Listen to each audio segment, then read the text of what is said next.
So if you look at what is the cost of a THAAD missile or something, or even a Patriot missile, and then you look at the cost of a drone.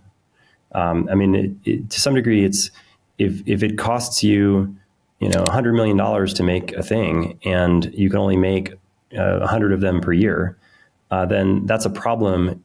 If you can basically achieve a similar effect for something that costs $1,000.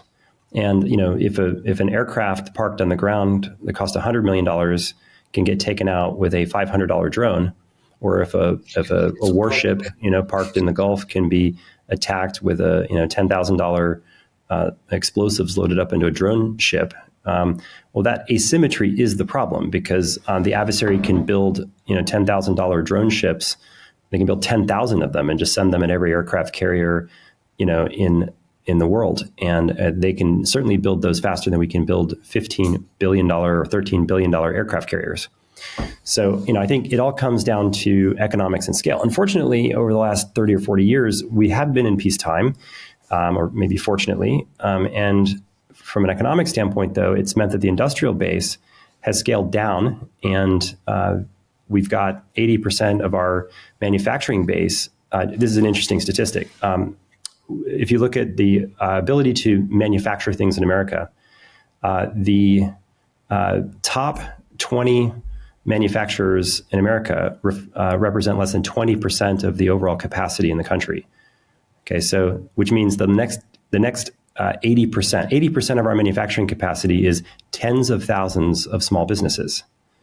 And so if you tell a Boeing or a Lockheed to go make more of something and they're sourcing parts, they very well may be sourcing parts from a mom and pop machine shop somewhere that literally just cannot scale the capacity. And if you're building 500 of these missiles per year every year for the past 20 years, likewise, Lockheed or whatever has scaled their production output to that rate, and you can't just go send 10,000 of them to Ukraine and say, hey, we need 10,000 more in 6 months. It just doesn't work that way, right? So, I think we, to some degree, when we started Astra, said we're going to make a rocket a day.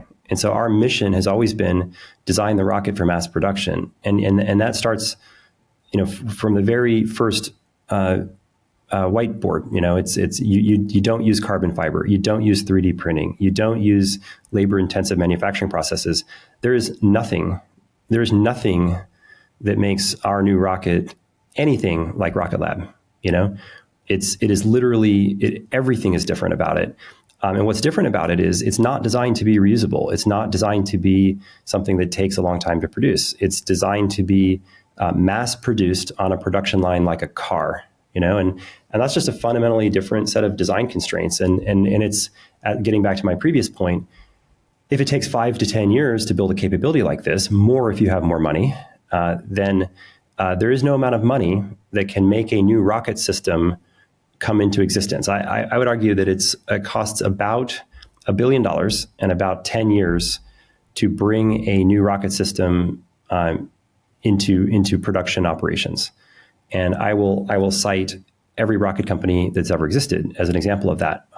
You look at Blue Origin.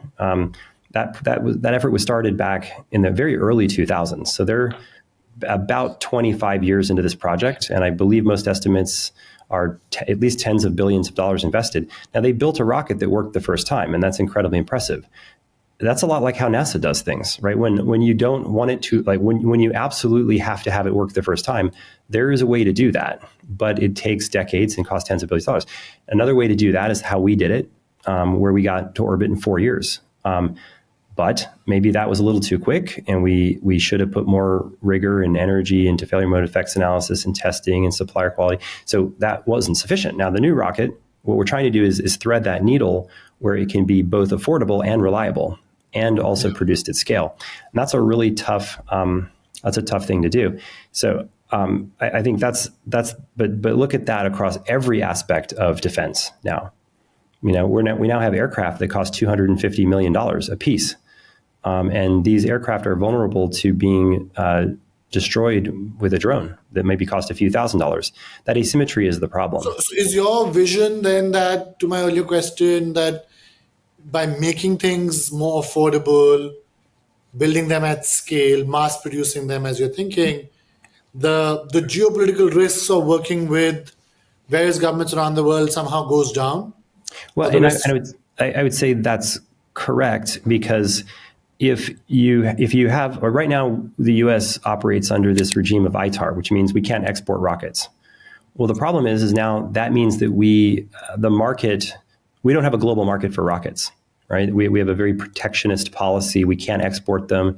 In fact, it's illegal to export rockets. You have to get all this State Department, TAA stuff. I mean, a rocket is a transportation thing. It's also an ICBM. So, it's tricky to manage this. But if you have a policy that says, well, theoretically American companies can buy European rockets, but European companies can't buy American rockets, well, then that effectively reduces the total addressable market for American rockets. Yeah. And so it's all great when you're early in the market, but China's not going to apply a policy like that. So we saw in drones, companies like DJI with significant government subsidies crush all the American drone companies. So you look at the global production of drones, we're going to have some new American companies take runs at this, but the price point of a DJI drone is just ridiculous. You can go to Amazon.com right now, and you can get a drone that has HD video that streams to your iPhone, that can do backflips, that you can control haptically for $15. That's insane, right? It's because they're making a ton of them, and there's a chip that does all that. It's with little electric motors and everything. It's crazy what scale does.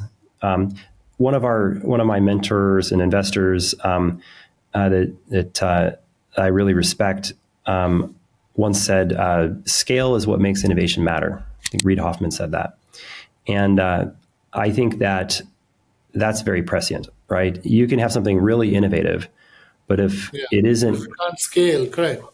Yeah, and I think that's what happens with a lot of this technology is that you get a really incredible scientist that creates something and they do it once, and then who cares, right? So I think the big idea there is if you're going to innovate and you want to matter, scale it.